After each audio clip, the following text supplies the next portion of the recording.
And welcome back to Sports Nexus Live here on NexusSportsNetwork.com. I am your host, Justin Kish. Thank you so much for checking out today's video.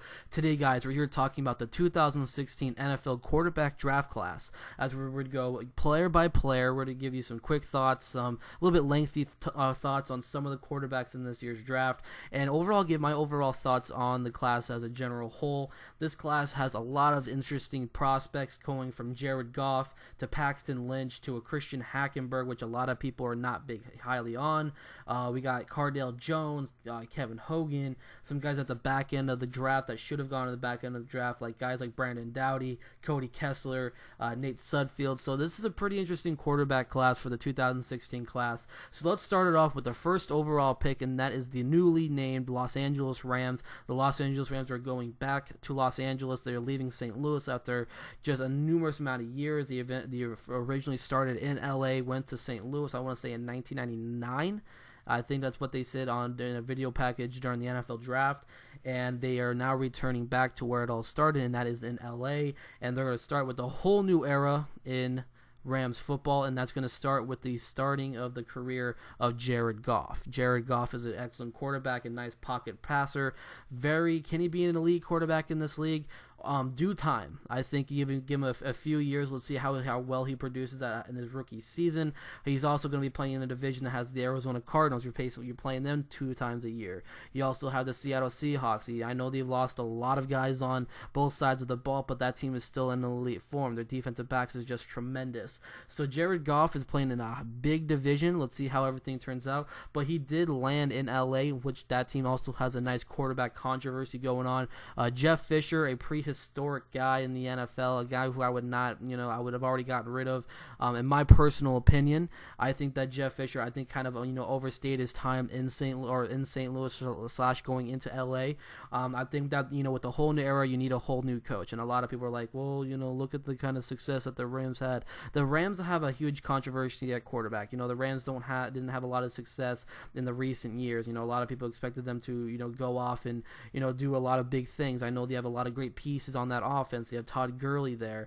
It's just that's another prime piece. They had to add a couple of receivers here and there. I know they even went with Wes Welker. So couldn't speak right there for a second. But Wes Welker no longer there. He's a non-factor on any team right now. He's a free agent, priority free agent right now, and Paul, hopefully, that's the end of him. He just has not really, bounced back due to all of his concussions. So hopefully, everything goes well for him down the line. But, the Rams have a team, that have have a number of quarterbacks, kind of like the Washington Redskins. That team or the Cleveland Browns, I'm sorry. The Cleveland Browns have more quarterbacks than anybody else in the National Football League. But the Rams are a team with some questionable decisions. You look at the Rams and they wanted to go with Case Keenum. Case Keenum is a guy who I honestly think is a backup quarterback going down the line on any NFL team. He is not a starter in my book. How the Rams decided to go with him for the last few games of last year. I think they actually started him for more than 4.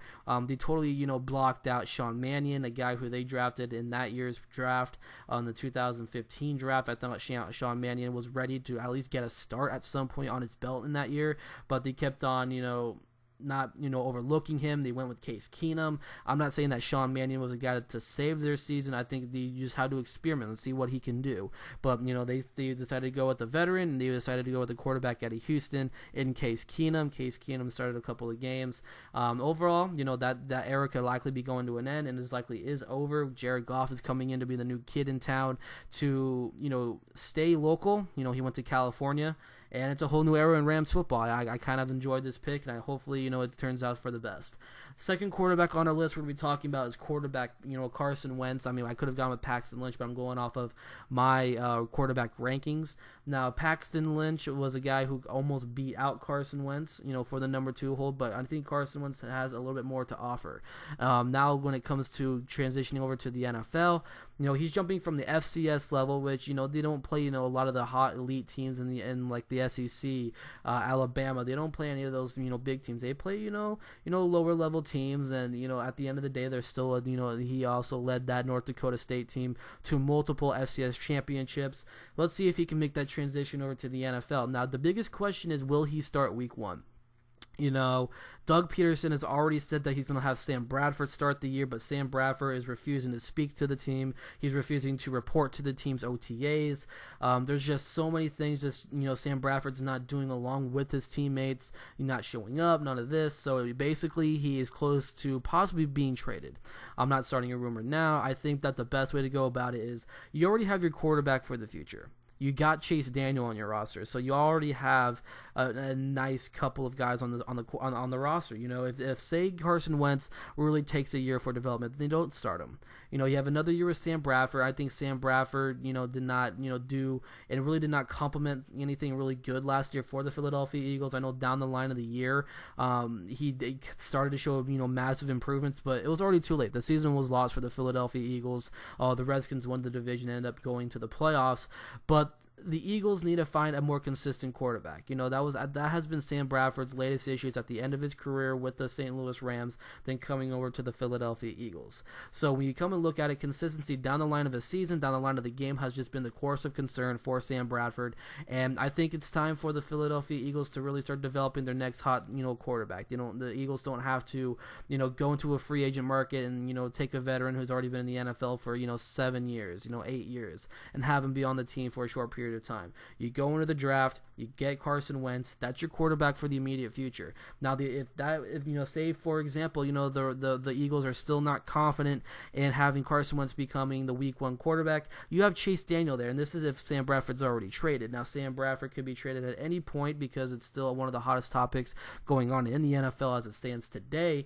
So when you go and look at it, you do have Chase Daniel, a guy who is completely underrated, a guy who has yet to officially start a full year in the NFL. I think he should have started at least at some point for the Kansas City Chiefs, long term. I know they have Alex Smith there. I just kept on thinking, he developed really well. There's been a couple of games already where Chase Daniel has dominated my personally favorite team, that's the San Diego Chargers, and he's put up some huge numbers against the team. And I think that was the year where the Chargers went to the playoffs in 2003, and the Chargers were just playing all their starters, but the Chiefs were playing all their backups. The Chiefs season was, I think, lost as well that year, but they're also playing all their backups. I think most of their stars were getting rest for the playoffs. But I think it was the playoffs. Yeah, the Chiefs went to the playoffs in 2013 because they had that amazing game with the Colts, and the Chiefs were just benching some of their stars. Charles was benched, Smith was benched, so you got guys like Nile Davis was in there, and it was just overall an exciting game. So there was a lot of development already produced, and he Chase Daniel, but sat behind Drew Brees for a few seasons. So development was great, and like I said, if Sam Bradford does get traded, you do have Chase Daniel. You can give him the starting gig, and then all of a sudden you do have Carson Wentz to still develop. I think that Chase Daniel could be a good leader for this team for the season, and hopefully he's not a bad option, and he could probably get some victories here for the Philadelphia Eagles. Next up, we do have Paxton Lynch, the quarterback from Memphis. I'm a huge advocate for Paxton Lynch. I think Paxton Lynch could be a guy that can bring back some success to the Denver Broncos post Peyton Manning. I think that Paxton Lynch is going to be a guy that's going to end up having to sit out for the year, more than likely. I don't think he's going to start a single game next year. I know he was the third quarterback taken off the board. I know the Broncos are a team that's quarterback needy. Lost out on Brock Osweiler. There was interest for Ryan Fitzpatrick, but that's not coming about right now. But sitting there, the Broncos did have a huge decision. There was three quarterbacks that they were looking at. It was Lynch, Cook, and Hackenberg. Hackenberg would later go on to go to the New York Jets. We'll get to that here in a second. They also had Connor Cook, who went to the Oakland Raiders, but Connor Cook fell off a lot of draft boards. I don't think Connor Cook was, the most efficient. He had, some attitude issues at Michigan, becoming the team leader, but he was not the official leader. It's just there was just a lot of controversy surrounding him, and I don't know how and why Connor Cook fell so far down most people's draft boards, but he did. Landed up with Oakland down the line. But Paxton Lynch is going to be a guy that's going to be learning behind guys like Mark Sanchez. Mark Sanchez, he's not the most prolific guy you want to learn under because he still needs to learn a whole lot in the NFL. I think that Paxton Lynch is going to be a guy that can start in about 2 to 3 seasons from now.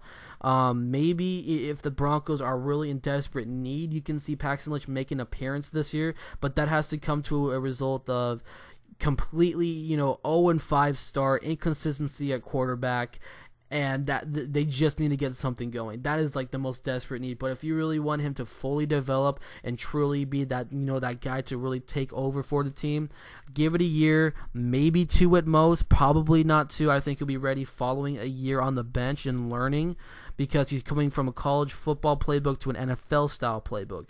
So it's going to be kind of interesting to see the development of Paxton Lynch. He still needs to be taught a whole lot more. So, there's still some, promise in him, but it's going to take some more time. Next quarterback on our list, that was on my list, I had Connor Cook. Connor Cook was one of those guys that I honestly felt so, sad for. Connor Cook was a guy who I honestly loved watching in college football, for the Michigan Spartans. But he fell off so many draft boards. A lot of people had questions on his leadership skills, and I think that could have been, the biggest thing. I know he's the right size for a quarterback, sitting at 6'4", 220 pounds. He fell all the way to the Oakland Raiders. And the biggest problem here for the Oakland Raiders and drafting Connor Cook is, when is he going to eventually start? The future is now in Oakland. The Oakland Raiders are an overall very, very young team. Connor Cook could be a guy that can start in the NFL, say 2 to 3 years down the line. Hopefully he does not turn into be that Travis Wilson experiment that the Oakland Raiders put on Travis Wilson. I thought Travis Wilson was going to be a solid, probably a 4th to 5th round quarterback, but he ultimately ended up coming to the Oakland Raiders and bombing so hard. He did not even start a game. He was bouncing around from practice squad to practice squad. What was it? The Bengals. I want to say the Raiders. Oh, God, the 49ers, I think.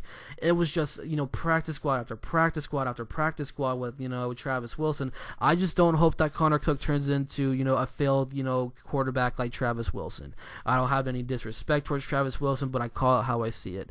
So what does this mean? Does this really open up the quarterback battle for backup, Matt McGloin versus Connor Cook? That's exactly what the Raiders have said. They're going to be opening up a quarterback battle for Connor Cook, for him to potentially end up winning a backup role to back up Derek Carr. I know that Derek Carr does have, injured. I think he had injured his finger last year. He does have a little bit of injury concern, not too much. He's a quarterback that's currently on the rise. He does have a lot of great targets there. The offense is just being rejuvenated. The defense is stepping up in a big way. The Raiders are a team that's just, a couple of huge draft picks, or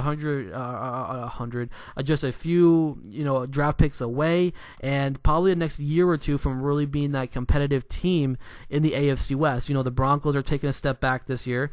When you go from there, the Chargers are a team that's currently, probably in the bottom end of the division. There still needs a whole lot more development there. The Chiefs are all that team on top. The Chiefs already have a fully development team all around. That's going to be the biggest threat. But the Broncos, that quarterback position, that's to be the course of concern. Can they really find another quarterback to do so? They do have some good pieces remaining on offense. They have some pieces on defense. They're the overall dominant defense. That's going to be the position to watch, is their overall defense. I think that's going to be a big step up there. So it's basically open game. But the Raiders are slowly but surely making some big dives down the line. But when it pertains to quarterbacks, I think Connor Cook could be a guy that can beat out McGloin. But what does it lead from there? What if Connor Cook fails to win the backup role? Number 3 will likely be it. I think Garrett Gilbert could be a guy that can be waived from the Oakland Raiders squad. So you have 3 solid quarterbacks. Matt McGloin is a guy that I can find expendable as well. Say Connor Cook does defeat him. I think that the Raiders can end up trading Matt McGloin to some sort of team. Whatever team needs a backup quarterback. I know that any team can use a backup quarterback. Maybe the San Diego Chargers could use a backup quarterback because they didn't draft a quarterback in this year's draft class, which I honestly thought was a shocker to me.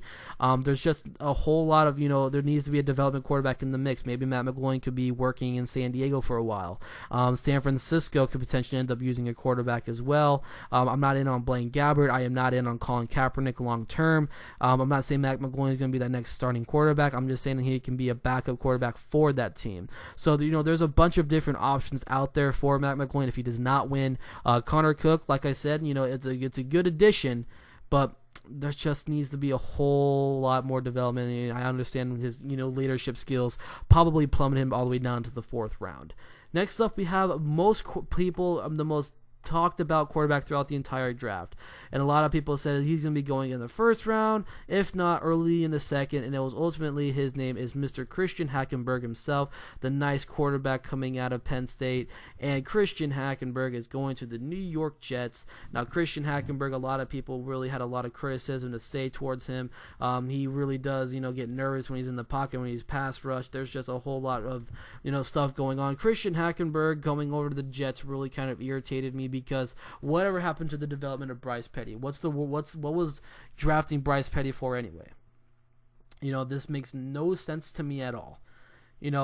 Drafting a quarterback right now for the New York Jets would not make a lot of sense. There's still a lot more, depth that they need to be putting on, the defensive line or on the linebacking core, adding a defensive back or two. The offense needs some, top-worthy guys. There was a completely different direction they could have gone in, but they decided to find another quarterback. I know that they're still interested in Ryan Fitzpatrick. You do have Geno Smith there. So as it stands right now, the Jets said they're already opening up camp with Geno Smith as their starter. So what if you bring in Ryan Fitzpatrick back, a guy who really turned it around last year? I was very impressed with what Ryan Fitzpatrick did in Houston. I was really impressed with what he did with the Jets last year. What if you bring him back? I know he's asking for top dollar right now. I think the Jets will eventually budge. Do you really want to go through a whole other, what if he doesn't though? This is what I'm going to try and get to. What if he does not return? Do the Jets want to go through an entire failed year with Geno Smith as their quarterback? I know a lot of people have expecting Geno Smith to be either released last year or he can end up being cut going into this coming year if they don't have Ryan Fitzpatrick. Because if you do, you have two development quarterbacks right now in Hackenberg, and then you also have Bryce Petty. Bryce Petty could be a guy that I've said San Diego should have drafted. I know I'm bringing up San Diego multiple times because San Diego is a quarterback-needed team. Philip Rivers is on his final contract in the NFL. I think that this is going to be his last contract in the NFL unless he signs a 2-year extension at some point. If we see San Diego miraculously go back to being like a 14-2, a 13-3 team, or a 12-4 team, and then all of a sudden he wants to give one last shot at becoming and getting another shot in getting a shot in the Super Bowl. I know San Diego was in their prime years were just untouchable. That's when Philip Rivers was on his A game, a very underrated NFL MVP. But at that time, they didn't need a development quarterback. They thought the future was now in Philip Rivers. But now that Philip Rivers is an aging quarterback, this now opens up teams possibly opening up and trading, other players. And, this draft class is full of developmental guys. And, with the addition of Christian Hackenberg into the mix with the New York Jets, what does this mean for Bryce Petty? You probably at some point can end up bringing back Ryan Fitzpatrick. You got Geno Smith there. You can keep Geno Smith as a backup quarterback, and then you can have Christian Hackenberg be your long-term development quarterback. That leaves Bryce Petty in the mix. What does Bryce Petty go from here? Does he eventually get traded? Does he get cut? I wouldn't do any of them. I think that right now that Bryce Petty could get traded. I think the best likely team for him could be the San Diego Chargers. The Chargers need to get a development quarterback, and you got to get him ready now. I think that Bryce Petty could be a guy that can pick up some great success in the NFL working with the San Diego Chargers. That would be a great fit. You have Ken Whisenhunt there, who is an offensive coordinating genius, and I think he can benefit very well. But this is all coming to terms, with the new addition of Hackenberg. I know Hackenberg does lack a lot of, some big time quarterback traits, but he's still a guy that's going to be willing to learn. He's not going to start next year or this coming year. He's probably not going to start the following year. That's if it kind of relates back to Paxton Lynch. That is if the Jets are going like 0-5, 0-6 to start year, or 2-3, or whatever the case may be. That is when they get really desperate, and if they want to see what their new rookie quarterback sensation can do, then you can start thinking about naming Christian Hackenberg as a starter. But I don't think it's going to happen this year. I think the Jets are going to fully overlook Christian Hackenberg, give him the Sean Mannion treatment, let him develop for a year, and then you can start looking at options for having him to start in the 2017 year. From there, maybe the Jets can have some more, protection, help out Nick Mangold on the offensive line. I know they had a good addition of Ryan Clady. They got James Carpenter there. There's just some more, they just need some more help. They need some solid backups on that line to help, compensate, these starters. So at the end of the day, I think it's going to be a decent pickup for the Jets. I'm not counting it out as a top pick. I think it's going to be decent, but the development really needs to be in Christian Hackenberg's favor. Next up, we got Cardale Jones. Cardale Jones for the Buffalo Bills. I really like this deal a whole lot, or this drafting a whole lot. I think Cardale Jones is going to be a guy that's going to be the future quarterback of the Buffalo Bills. Really fits the mold. I know he didn't have consistent enough tape at Ohio State. I honestly thought that the best thing for him to do is to go back to Ohio State. Play out the rest of your eligibility. Cardale Jones is going to be going into Buffalo, going to be backing up Tyrod Taylor for the year, and it's a learning year. There's still a whole lot to really learn. Transitioning to the NFL playbook. He's a winning quarterback, and I think that he's going to end up doing very well. The Buffalo Bills have an excellent plethora of options on that offense. Some great targets. They have a great running back in LaShawn McCoy. And, going down the line, they also have Sammy Watkins. So, they're really building up for the immediate future. This Bills team is going to be on the outside looking in 2016. Another quarterback taken off the board was quarterback Dak Prescott. Dak Prescott goes to the Dallas Cowboys. I eventually did have Dak Prescott going to the Dallas Cowboys. Other teams I actually found of interest for him was indeed the New York Jets, but I didn't think that he was going to be the immediate starter. But they're looking for, who's going to end up taking over once Tony Romo officially retires. Romo has a couple of years left in him, and they're going to find it within none other than Dak Prescott. I think Dak Prescott's a much better option over Kellen Moore, a guy who's been in the NFL for quite a while now. He was mainly with the Detroit Lions. He came over, I think he started a game or two last year. Jamil Showers out of UTEP came over to the team last year. He has been a project for the Dallas Cowboys. I know they kept him on for, I think he's going on to his second year in the NFL. But Dak Prescott, yes, he did have a bit of a run-in with the law prior to the NFL draft, and some people said that, it's going to hurt his draft board. He stayed put. He stayed put to where his draft stock originally was. I think he was originally a third-round pick, but he fell, in the early stages of the fourth round. But I would take it. Dak Prescott is still a nice, solid quarterback to take in the fourth round. Next up, we got quarterback Kevin Hogan out of Stanford. Some people said that Kevin Hogan does not have, a place in the NFL. I am overall very, flabbergasted. Yes, that is my word for the day. Flabbergasted is the word for the day for me. That Kevin Hogan was not even, getting a lot of praise, post Andrew Luck.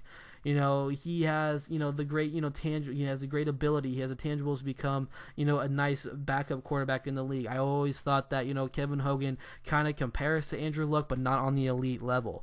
I think that Kevin Hogan plays just like Andrew Luck. They're both, dual threat quarterbacks, pretty, heavy footed, dual threat quarterbacks that can throw the ball, good zing on the ball. And he's going to the Kansas City Chiefs. Now, the Kansas City Chiefs do have a pretty interesting quarterback battle brewing right now. I know they've been keeping around some of their quarterbacks. You had guys like Aaron Murray, Tyler Bray, Alex Smith is their full-time starter right now. This, this Chiefs squad, adding another quarterback, it's going to really open up, and probably push Tyler Bray out of the picture. Aaron Murray has been your guy, who has been there for quite a while. He's been there, but the only problem is he going to end up being, a long-term NFL quarterback? A lot of people have been saying that. Is Aaron Murray ever going to get a shot at starting? I want to say he tore his ACL going into the NFL draft, and that's probably why his draft stock fell to the 5th round. That's what I want to say. Not the top of my head. He had an ACL injury at some point, and then he was eventually drafted by the Kansas City Chiefs. So, when you go in and look at it, I think Aaron Murray is a nice option, but I think that, coming into this team, Kevin Hogan could be the quarterback to really push out both Gray and Aaron Murray for that backup role. I truly do. I think he's one of the most, underlooked and underappreciated quarterbacks in this draft. Some people actually had him falling to the 5th and 6th round, which was just out of this world. Kevin Hogan was a great quarterback to be taken in the early rounds of the draft, and he's going to be a guy who can really push and immediately become a backup quarterback. 6th round is very much pushing it. I think 5th round or 4th round would have been great for him to be taken. I had him actually going to the Arizona Cardinals. I know the Cardinals do have a question at quarterback because Carson Palmer's aging a little bit. Drew Stanton has been in the league for quite a while. He's a decent backup, but beyond that, who do they really have as their their backup option? They don't really have anybody else in development. I know they wanted to bring somebody in, but that's not yet going to happen. I know they brought in an undrafted free agent. I don't know who it is at the top of my head, but I thought that Kevin Hogan could have been a good fit. But the Kansas City Chiefs do bring in a guy that can immediately potentially, push Aaron Murray and possibly Tyler Bray out of becoming the backup for none other than Alex Smith. Other quarterbacks taken in this year's draft end up going to be Nate Sudfeld. Nate Sudfeld, the quarterback out of Indiana. I want to say he landed with the Washington Redskins. I know he had a meeting with the Houston Texans, and it went great. The Redskins are a team that's currently looking to rebuild that quarterback, bring another quarterback in. I know they do have their prominent quarterback in Kirk Cousins. Colt McCoy's there, and then you need to develop another development quarterback. Both of these guys are veteran quarterbacks, Cousins and McCoy, but you don't have a guy that's currently, in the process of working out good. But the Redskins bring in Nate Sudfeld out of Indiana. There was some issues regarding Nate Sudfeld with an injury concern, but that's not really going to be much of an issue. I think the injury is going to be, overlooked if he starts with the Washington Redskins. I think they're going to overlook that. The Washington Redskins overall in the draft did pretty good in my opinion. You got Josh Doxson there, so and they also brought in Vernon Davis. Hopefully that he can turn things around. I know he's kind of late in his NFL career for a career turnaround, but they're adding pieces, and I think the Washington Redskins are ready to go to war.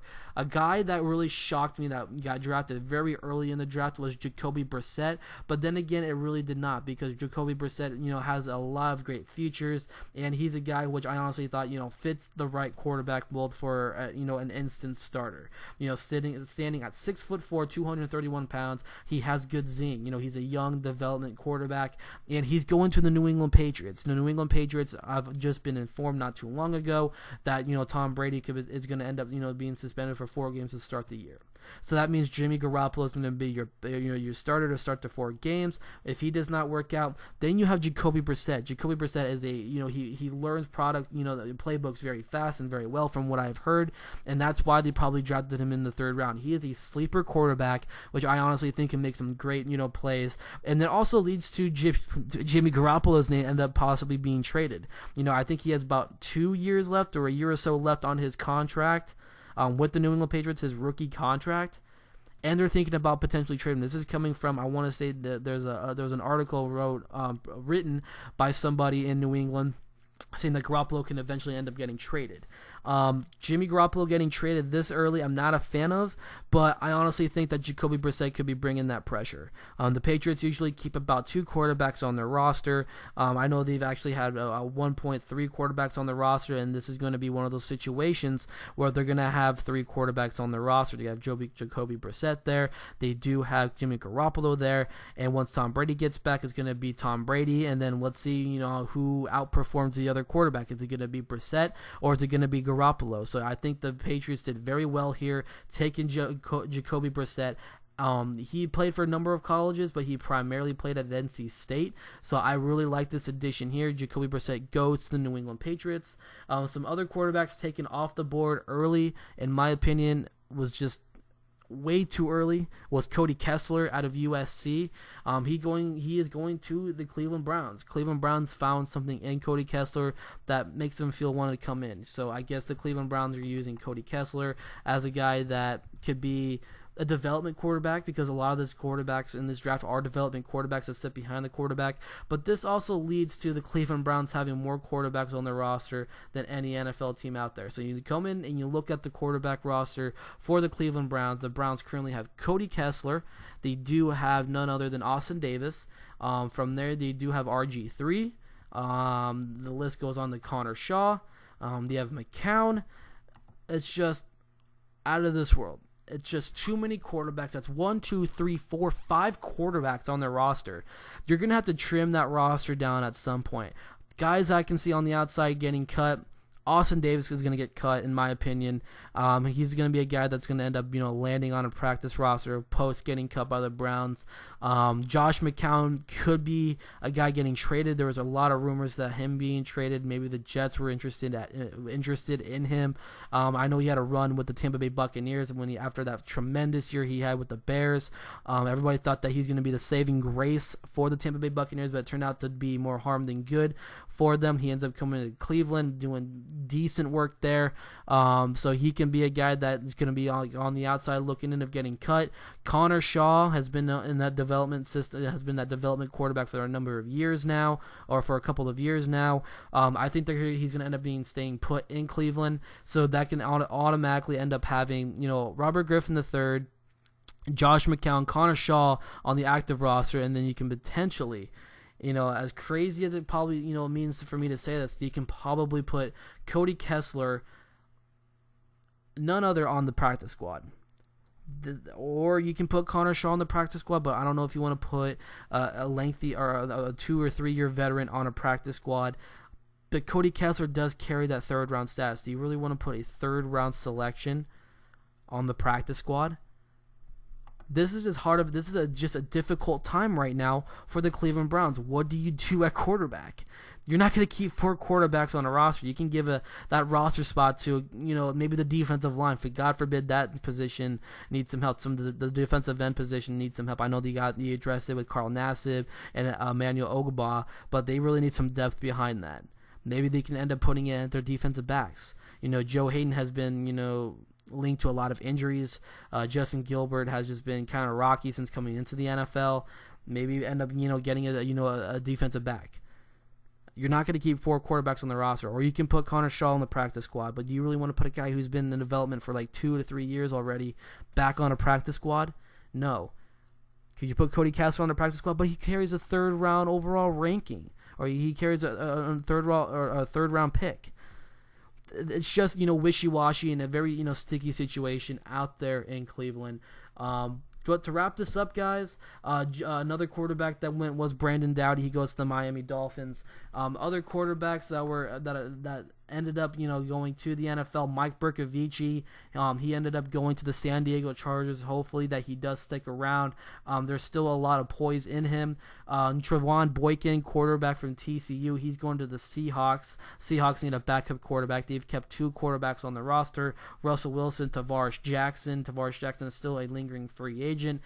They also brought in Vernon Adams Jr. From Oregon, the ultimate draft snub. I honestly thought that he made a huge impact. He needs to have a big opportunity going, in the NFL. I think he deserves of a roster spot, or at best maybe a practice squad solidarity. So maybe he ends up landing on a practice squad, maybe with Seattle.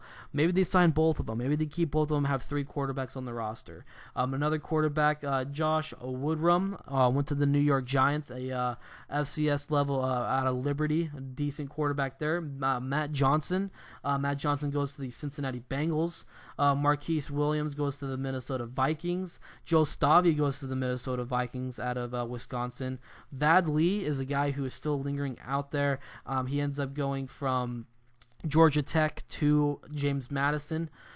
Jake Rudock went to the Detroit Lions. The Lions are finally probably looking at another quarterback. As their backup, Jake Rudock would be a nice, decent backup for Matt Stafford, the guy who I honestly think should be close to getting back into elite form. I have a lot of high hopes for him, but that offensive line needs to be protecting him at a high level. That's why they went out and got a couple of guys in the draft to do so. Jeff Driscoll, he's a quarterback that I know went into the 7th round. I want to say, if you guys can give me a quick second here, I want to say Jeff Driscoll landed with, I want to say it was the Panthers. Probably not the Panthers. The 49ers. He went to the 49ers. Jeff Driscoll did. Jake Coker went to the Arizona Cardinals. There's some Brandon Allen. I think Brandon Allen is still lingering out there in free agent market land. Let me check that one real quick. I'm sorry, I am not prepared for you guys right now. It's completely my fault. We want to get this podcast and bring it to you guys. Brandon Allen went to the Jaguars, a team that did very well in the draft, got an A+ in the draft in my book. But that pretty much sums it up, everybody. The draft class this year, I give it a B- ranking. I do like Jared Goff. I do like Paxton Lynch. I do like Carson Wentz. Most of these guys beyond them are all development quarterbacks, or maybe not a B-, maybe just a B, a solid B, a low grade B. I think that Jared Goff is going to be an instant starter, instant phenom. No, I think he's going to be a nice, addition to the Rams. I do not think he's going to end up being that guy that's going to end up being breaking these, these insane records. So I think he's going to be a guy that can end up winning, Rookie of the Year. Absolutely. Paxton Lynch is going to be a guy down the line. Is going to be a development success. I think he's going to fit very well in with the Denver Broncos. Carson Wentz, hopefully that he potentially ends up becoming the starter for the Philadelphia Eagles. Hackenberg is a question mark on my forehead. I don't know what they're going to be doing out there in the New York Jets with him. What does that mean for Bryce Petty? Connor Cook falls to a nowhere's, nearing a start, role with the Oakland Raiders. Derek Carr is their starting quarterback. Connor Cook is just going to be sitting behind him for quite a while until a team finds a opportunity for him to start or potentially trade for him. And he can probably bring in maybe a 4th round, maybe a 5th round selection for in a trade at some point. Dak Prescott lands with the Cowboys, like I said, a decent backup quarterback for the immediate future, or a decent starting quarterback for the immediate future for the Dallas Cowboys, post Tony Romo. Love the Cardale Jones move to the Buffalo Bills.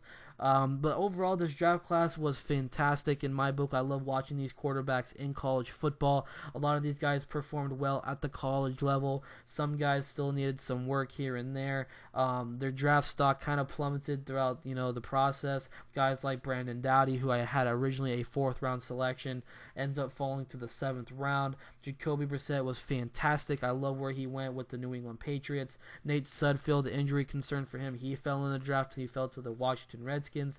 Cody Kessler drafted a little bit too early. I had Kessler ranked as a 5th round to 6th round draft pick. Other quarterbacks that I wish were on rosters right now, guys like Vad Lee. I think that he's a guy that you want to bring in developmental wise. He can be on the practice roster for a couple of seasons before getting that opportunity to really compete for either a number 2 hold or a number 3 on that roster throughout OTAs, camp, whatever how they do it. There's still a lot of development there for Vad Lee, but he is a promising NFL prospect. Joe Stavi, I don't think he's going to be a guy that's going to be sticking around the NFL too long. I think that he goes to a Viking squad that already have their quarterbacks for the immediate future. They have Bridgewater. They got Taylor Heineke, a guy who I've spoken highly for out of Old Dominion. He has done a great job there. There's just a lot of success out there. I just don't think Joe Stavi really fits the mix. Vernon Adams, an ultimate snub. Just overall, this quarterback class, B, a solid low-grade B, a lot of development over a lot of, guaranteed starters. So let me hear your guys' opinion about this. I am Justin Kish signing off for NSN Live, and I'll catch you guys down the line.